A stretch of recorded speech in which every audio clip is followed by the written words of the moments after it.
नमस्कार दोस्तों, स्वागत है आप सभी का अनटोल्ड हिस्ट्री में। दोस्तों, मनुस्मृति दहन दिवस मनाया गया और इसमें आपने देखा कि बहुत सारे लोगों को इस बात से दर्द होता है कि मनुस्मृति का लोग दहन क्यों करते हैं। भारत में एससी वर्ग से ही नहीं बल्कि अपने समय के सबसे ज़्यादा पढ़ने लिखने वाले, अपने समय के सबसे ज़्यादा किताब प्रेमी बाबा साहब अम्बेडकर की अगुवाई में दो ब्राह्मणों ने, एक ब्राह्मण और एक कायस्थ ने मनुस्मृति पढ़ कर और जलाया था। बाबा साहब ने इसकी अगुवाई की थी और क्यों जलाया गया था इस बात को आपको समझना जरूरी है। ये किताब इतनी जहरीली है कि ये सबसे ज्यादा भारत का जो पिछड़ा वर्ग है, एससी एसटी वर्ग है, ओबीसी वर्ग जिसको शूद्र कहा जाता है और एससी एसटी जिसको अंत्यज कहा जाता है, इन लोगों के बारे में जहर बोता है। क्योंकि पूरी किताब में शूद्र की सबसे ज्यादा चर्चा है तो सबसे ज्यादा जहरीली बातें ये ओबीसी के बारे में करता है। तो अभी हाल ही में आपने सुना होगा कि प्रियंका भारती जो पिछड़े वर्ग से आती है, कुशवाहा समाज से आती है, उन्होंने इस किताब को फाड़ दिया चलती डिबेट में। लोगों ने कहा कि किताब फाड़ दिया। अरे क्यों नहीं फाड़े? महिलाओं के बारे में, पिछड़ों के बारे में इतनी वाहियात और गंदी बातें लिखी हुई हैं कि कोई भी भारतीय पढ़ के इसको मुंह पे फाड़ के फेंक देगा। उस व्यक्ति को खोज खोज के ढूंढेगा कि कौन इतनी गंदी और वाहियात बात उनके बारे में लिख रखा है और इसको धर्म बना के ठोप रखा है। तो इस पर कई सारे श्लोक हैं, बहुत सारे श्लोक हैं। मैंने कुछ सैंपल यहाँ पे दिखाए हैं, आप लोग इसको देखिए और देखकर खुद कंक्लूड कीजिए कि इतनी वाहियात किताबें भी कुछ ऐसे धूर्त थे जो बैठ के लिख रहे थे और ऐसी गंदी गंदी बातें दूसरों के ऊपर थोपने की कोशिश कर रहे थे। आइए इसको देखते हैं। 130 में लिखा है, अज्ञानवश शूद्र का वध करने वाला यही पूर्वोक्त व्रत को 6 मास तक करे अथवा एक सफेद बैल और गाय 10 गाय ब्राह्मण को दे दे। इन्होंने क्या लिखा है कि अगर किसी शूद्र की हत्या किसी ने कर दी तो इनका उपाय देखिए, इन्होंने कैसे हत्या करवाई है शूद्र की, कि शूद्र की हत्या हो गया तो भैया अब तुमको क्या करना है, या तो 6 महीने तक व्रत करो और नहीं तो एक काम करो, एक सफेद बैल लाओ और 10 गाय ब्राह्मण को दे दो तो तुम्हारा हत्या माफ कर देगा ब्राह्मण। मतलब ब्राह्मण ने इस किताब के माध्यम से लाइसेंस दे रखा है कि तुम एक शूद्र की हत्या करो और हमको घूस के रूप में 10 गाय दे दो, एक बैल दे दो, जाओ तुम उसकी हत्या कर दो, हम लीगलाइज कर देंगे, हम लोग प्रोपोगेट कर देंगे कि हाँ एकदम बढ़िया किया, एकदम सही किया है, एकदम बढ़िया किया है। ये इन्होंने इसमें नियम बना रखा है। दोस्तों 131 नंबर श्लोक में क्या लिखा इन्होंने, बिल्ली, नेवला, नीलकंठ पंछी, मेघा, कुत्ता, गोह, उल्लू और कौवा इनमें से किसी का वध करने पर शूद्र के वध का प्रायश्चित करें। मतलब इन्होंने क्या कहा है कि जो शूद्र का वध है उसका वध एक कुत्ते मारने के बराबर, बिल्ली मारने के बराबर, नेवला, नीलकंठ, मेघा जो मेढक होता है या कौवा या उल्लू, उसके जान के बराबर इन्होंने कीमत लगा दी है शूद्र का वध। यानी पिछड़े समाज के व्यक्ति की हत्या इन्होंने इस बराबर बना दी है। और अब आप समझ सकते हैं कि किस तरह से इन्होंने भारत में पिछड़ों को, भारत के एससी एसटी ओबीसी को दबाया है। इन धर्म ग्रंथों के आधार पर उनके जान की कोई कीमत ही नहीं मानी। अब आप समझ लीजिए कि इन किताबों के आधार पर ही कैसे भारत की न्याय संहिता हो सकती है। इन किताबों के आधार पर इन्होंने सामाजिक रूप से, शैक्षणिक रूप से, हर तरह से भारत के एससी एसटी ओबीसी को दबाया। एक बात और देखिए, इनका 133 नंबर श्लोक देखिए, इसमें कहता है, सांप को मारकर ब्राह्मण नोकदार लोहे का डंडा और हिजड़े को मारकर एक भार पुआल और एक मासा सीसा ब्राह्मण को देवे। अब इन्होंने जो हिजड़े होते हैं, जी हिजड़ा मतलब आप समझ सकते हैं, उनकी जान की कीमत देखिए इन्होंने क्या बना रखी कि उसको मार देना है। अब मार के बस एक बार पुआल दे दीजिए, एक मासा सीसा ब्राह्मण को दे दीजिए और आपकी माफ हो जाएगा, आपकी वो हत्या माफ हो जाएगी कि आपने हिजड़े को मार दिया। देख लिया आप लोगों ने। तो ये इन लोगों का नियम है। और मैं आप लोगों को कुछ दिखाता हूँ। आप किसी की भी हत्या कीजिए, जीव जंतु किसी की भी हत्या कीजिए, आप ब्राह्मण को जो है ले जाके दान दे दीजिए, सब माफ है आपका। मतलब घोड़े को मारने पर वस्त्र दे दीजिए ब्राह्मण को, गज हाथी का आपने वध कर दिया करने पर 5 नीले बैल दे दीजिए ब्राह्मण को, बकरा और भेड़ को मारने पर 1 बैल, गधे का आपने हत्या कर दी तो 1 वर्ष का बछड़ा ले जाकर ब्राह्मण को दे दीजिए, सब माफ हो जाएगा। मतलब दुनिया के हर एक जीव जंतु की आप हत्या करते जाइए, ले जाकर ब्राह्मण को घूस कुछ दे दीजिए, सब आपका माफ है। ब्राह्मणों ने हत्या को, जीव जंतुओं से लेकर हर एक चीज की हत्या को घुसखोरी सिस्टम बना दिया था। तुम तुम लोग मारो काटो जो मन करे ला के हमको घूस दो, हम तुम उसको लीगल कर देंगे, तुम्हारे प्रचार फैला देंगे। और इसीलिए ब्राह्मण जो है प्रचार तंत्र में आगे है। आप देख लीजिए ब्राह्मण प्रचार तंत्र में क्यों आगे है। इसने अपनी किताबों के माध्यम से क्या किया था, फेक न्यूज फैलाना सीखा। फेक न्यूज कैसे कि इसको अगर कोई घूस दे देता है तो उसके पक्ष में प्रचार प्रसार करेगा। ये किताब का यही मतलब है। उसको अगर फायदा हो रहा है, उसको अगर किसी ने घूस प्रोवाइड करा दिया तो वो आपके पक्ष में प्रचार प्रसार करेगा। ये यही बता रहा है बेसिकली। ये देखिए, ऊंट को मार दीजिए, ये कर दीजिए, रत्ती भर सोना दान कर दीजिए, सब आपका माफ है। फिर आगे जो है, चारों वर्णों की अव्यवस्थित स्त्रियों को मारकर शरीर शुद्ध्यर्थ क्रमशः चर्मपुट, धनुष, बकरा और भेड़ दान करे। देख लीजिए, चारों वर्ण की स्त्रियां, ध्यान दीजिए भाई, चारों वर्णों की स्त्रियां जो हैं उनको मार के कोई भी मर्द जो है उनका ले जाके, जैसे ब्राह्मणी को मार दिया तो वो क्या करेगा, चरमपुट ले जाके दान कर दे। छतराणी को मार दिया तो धनुष ले जाके दान कर दे। और अगर वैश्य को मार दिया तो बकरा ले जाके दान कर दे। और शूद्रा को मार दिया स्त्री को तो भेड़ ले जाके दान कर दे। ब्राह्मण को सब माफ है।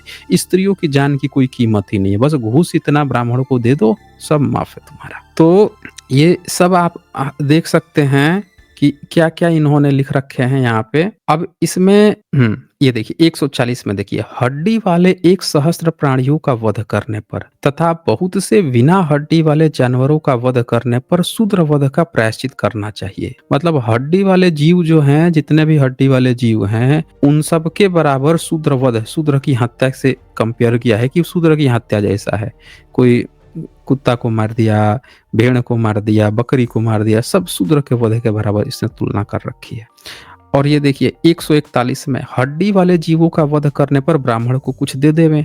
अब हड्डी वाले जीव से क्या है, शूद्र वध के बराबर था, तो इनकी अगर आप हत्या किए हैं तो ब्राह्मण को कुछ दे दिए, माफ हो जाएगा। बिना हड्डी वाले जीवों की हत्या करने पर प्राणायाम से ही शुद्धि हो जाती है। प्राणायाम कर लिए, शुद्ध हो गए भाई। देख लीजिए, इतनी गंदी संदी चीजें पढ़ा के सब लोगों को घूस की व्यवस्था किया है। तुम कुछ भी करो, हमको लाके घूस खिलाओ। अब एक और महिलाओं के लिए एक और ध्यान दीजिए। मैं सिर्फ एक ही चैप्टर खोला हूँ, अभी ज्यादा नहीं बात कर रहा हूँ, सिर्फ एक चैप्टर खोला हूँ, चैप्टर 11 142 नंबर आप देख लीजिए भाई। स्त्री पुरुष जो हैं, पति पत्नी है, प्रेमी प्रेमिका है, एक साथ खाते हैं बराबर। लेकिन ई क्या लिखता है यहाँ पे, क्या लिख रहा है, जिसका अन्न नहीं खाना चाहिए उसका अन्न खाने पर। और मतलब जिसका किसका नहीं खाना चाहिए, तो शूद्र SC ST का नहीं खाना चाहिए, यही हुआ ना इसका मतलब। और फिर क्या कहता है, और स्त्री शूद्र का जूठा खाने पर। अगर किसी स्त्री का आप जूठा खा लिए या किसी शूद्र का, किसी पिछड़े वर्ग का अगर आप जूठा खा लिए या फिर अभक्ष्य मांस खा लिए तो 7 रात्रि तक यवागु या जल और जौ का सत्तू पीवे। यवागु समझ रहे हैं ना, गोमूत्र आपको पीना है, गाय का मूत्र लिया के आपको 7 दिन तक पीना है कि आपने स्त्री का जूठा खा लिया है भाई, शूद्र का जूठा खा लिया है। ये नियम बना के रखा हुआ था धर्म ग्रंथ में, बताइए समझ रहे हैं।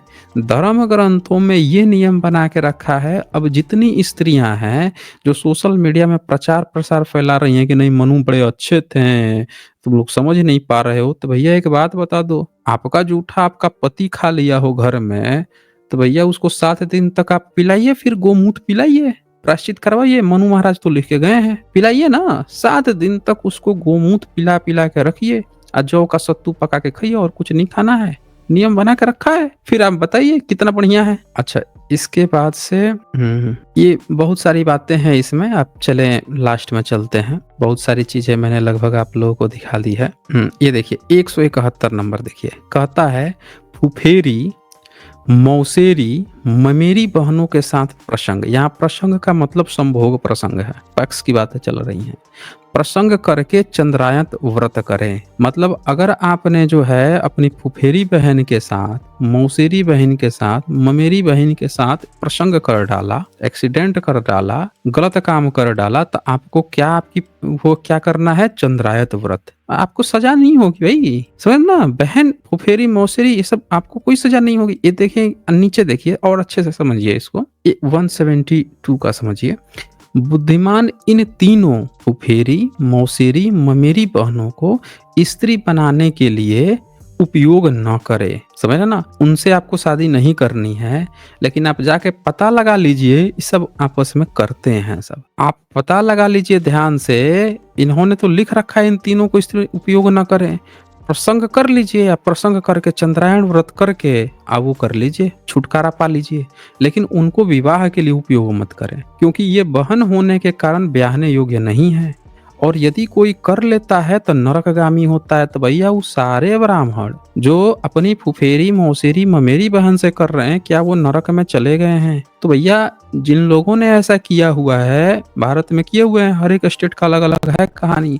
तो आप एक बात साफ साफ बता दीजिए कि वो नरकगामी गए हैं कि नहीं गए हैं भाई, बता दीजिए। कई लोग के यहाँ तो ममेरी फुफेरी चल रहा है, शादियां चल रही हैं, धड़ाधड़ चल रही हैं, तो नरकगामी हुए हैं कि नहीं हुए हैं भैया, कोई कंफर्म कर दीजिए यहाँ पे। और देखिए 173, और किसी को अगर ऐसा लग रहा है तो ऊपर भी देख लीजिए, 170 में देख लीजिए, लिखा है सगी बहन, मित्र की स्त्री, पुत्र की स्त्री, कुमारी और चंडालिन के साथ स्त्री प्रसंग करने वाला गुरु पत्नी गमन का प्रायश्चित करे। मतलब यहाँ पे बोल रहा है कि अगर कोई अपने सगी बहन के साथ गलत काम कर दिया, मित्र की स्त्री के साथ गलत काम कर दिया, पुत्र की स्त्री के साथ कर दिया, किसी कुंवारी के साथ कर दिया, चंडालिनी के साथ स्त्री प्रसंग कर दिया, तो गुरु पत्नी गमन जैसा प्रायश्चित करके इस मुक्ति पा लेगा भाई। इनके यहाँ आप देख लीजिए इन्होंने क्या क्या नियम बना रखे हैं, आप लोग खुद से आप देख लीजिए क्या क्या इन्होंने रास्ते अपने अपने लिए बना रखे हैं। 173 में इन्होंने लिखा है जो मनुष्य अमानुषी, यानी आपने अभी बीच में कई घटनाएं सुनी होगी कि गाय के साथ, भैंस के साथ, किसके किसके साथ। तो ये देखिए चौपाया, मनुष्य से भिन्न यानी योनि चौपाए, माने चौपाए स्त्री में अगर इसने, रजोसला स्त्री में, अयोनि से भिन्न स्थान में, मतलब अप्राकृतिक मैथुन, तथा जल में यानी कि पानी में अपना वीर्य गिरा दिया, वीर्यपात कर दिया, तो उसको कृच्छ शांतपन्न करने से शुद्धि होती है। तो भैया उसको यहाँ पे याद कर लीजिए, कृच्छ शांतपन्न से प्रायश्चित करना पड़ेगा। वो अगर इस तरह का कहीं से भी कुछ ऐसा काम कर रहा है तो उसको क्या करना पड़ेगा, कृच्छ शांतपन्न। उसमें क्या क्या नियम है, अमानुषी यानी कि जीव जंतुओं के साथ कर रहा प्रायश्चित का ये नियम बना रखा है इन्होंने, देख लीजिए। 174 में लिखा है जो द्विज पुरुष या स्त्री के साथ बैलगाड़ी में या रथ में, जल में या दिन में मैथुन करे तो उसको सचैल स्नान करना पड़ेगा। मतलब सचैल स्नान का प्रायश्चित है वो करना पड़ेगा, यानी दिन में, मनु के अनुसार दिन में आपको कोई भी इस तरह का मैथुन कार्य नहीं करना है, न कहीं बैलगाड़ी में या रथ में भी नहीं करना है, पानी नहाते हुए आपको नहीं करना है। नियम बना रखे हैं भाई, देख लीजिए। 175 नंबर लिखा है यदि ब्राह्मण अज्ञान से चंडाल या मलेच्छ की स्त्री के साथ संभोग करे, उसका अन्न खा ले अथवा उसका दान ले ले तो पतित हो जाता है। यदि जानबूझकर करे तो उसके बराबर हो जाता है, लेकिन उसको सजा नहीं मिलेगी भाई, समझ ना, सजा नहीं मिलेगी, बस हो जाता है। हाँ हो जाता है, कर दिया है, बस हो जाता है, मलिन हो गया, पतित हो गया। सजा की बात नहीं कर रहे हैं कि भाई उसका अंग काट दो। अब वही शूद्र की बात आए तो उसका अंग काट दो, हत्या कर दो, वध कर दो। 176 में स्वेच्छा से व्यभिचार में प्रवृत्त स्त्री को उसका पति उसे एक घर में बंद कर दे। पुरुषों को पर स्त्री गमन विषय में जो प्रायश्चित कहा है उससे वही करावे। नियम देख लीजिए 177। पूर्वोक्त प्रकार से नियंत्रित होते हुए भी यदि वह स्त्री अपने स्वजातियों के साथ फिर व्यभिचार करे तो उसके लिए कृच्छ चंद्रावत व्रत करावे। मतलब ये सब होता होगा तभी नहीं अपने लिए नियम बना रखे हैं कि स्त्री जो है स्वजातीय, अपनी ही जाति में किसी दूसरे के साथ संबंध बना रही है तो उसको क्या करना है, चंद्रायत व्रत करा दो। बताइए ये सब चीजें होती थी, स्वजातीय नियम बना रखा है उन्होंने अपने लिए। अच्छा ये देखिए 178 में द्विज एक रात में चंडालिन के सेवन से जो पाप संचित करता है, मतलब चंडालिन के साथ कुछ गलत काम कर दिया द्विज जो है, तो उस पाप को 3 वर्ष पर्यंत भिक्षा का अन्न खाकर गायत्री का जप करते हुए नष्ट करता है। अच्छा और दिखाता हूं इनका, ये जरा देखिए 180 नंबर देखिए। पतित के साथ सवारी में यात्रा करने, पतित के साथ यानी शूद्र, एससी एसटी अंत्यज के साथ यात्रा ही नहीं करना इनको। एक आसन पर बैठने से, एक आसन पर भी इनको नहीं बैठने देना है। उसके साथ भोजन करने से, उसके साथ यानी भोजन भी नहीं करना है। 1 वर्ष में पतित हो जाता है, किंतु उसका यज्ञ कराने, समझ ना, अगर उसके साथ बैठ गया बराबर में, लगातार बैठ रहा है तो 1 साल में पतित हो जाएगा वो। सवारी कर लिया तो ही पतित हो जाएगा। लेकिन अगर उसका यज्ञ करा दिया, उसको पढ़ा दिया और उसके साथ संबंध विवाह आदि करने में 1 वर्ष में पतित नहीं होता, तत्काल ही पतित हो जाता है। मतलब अगर शूद्र को जैसे ही पढ़ाएगा, जरा बहुत इंपॉर्टेंट है 180 11 चैप्टर का, ध्यान देखिएगा। अगर उसको पढ़ा दिया, यज्ञ करा दिया तो तुरंत पतित हो जाएगा, पढ़ा दिया तो तुरंत पतित हो जाएगा। समझ रहे हैं ना? 1 वर्ष भी नहीं लगेगा, तुरंत ही पतित हो जाएगा, तत्काल पतित हो जाएगा। मतलब बैन कर लगा रखा है कि शूद्र को न यज्ञ कराना है, न पढ़ाना है, न उसे विवाह संबंध रखना है। अच्छा, और इसमें बोलना-वोलना सब छोड़ देना है, बाइकआउट कर देना है, ये सारे तमाम नियम, ये देखिए 188 में यही विधि पतित स्त्रियों के साथ भी करना चाहिए। झोपड़ी बाहर निकाल दो, ये कर दो, वो कर दो, तमाम तरह की फर्जी चीज है। ये बहुत सारी बातें हैं, मैं चले अब बस लास्ट का एक दिखा देता हूँ। 206 नंबर देखिए, लिखा है ब्राह्मण को मारने की धमकी देने से 100 वर्ष और दंड प्रहार करने से 1000 वर्ष तक का नरक भोगना पड़ता है। ब्राह्मण को मारने की धमकी देने से, यानी कि कोई व्यक्ति अगर ब्राह्मण को मारने की धमकी दिया तो उसको 100 वर्ष दंड प्रहार, पिटाई खुटाई होती रहेगी, 1000 वर्ष तक तो नरक में जाएगा भाई। ब्राह्मण को नहीं धमकी दे सकते भाई, आपको गुलाम बन के रहना है। 207 में लिखा है ब्राह्मण का रुधिर पृथ्वी पर गिरकर धूल के जितने कणों को भिगोता है, उतने ही 1000 वर्ष रुधिर बहाने वाला नरक में वास करता है। यानी ब्राह्मण से खून नहीं निकाल सकते भैया आप, नरक में बह जाओगे।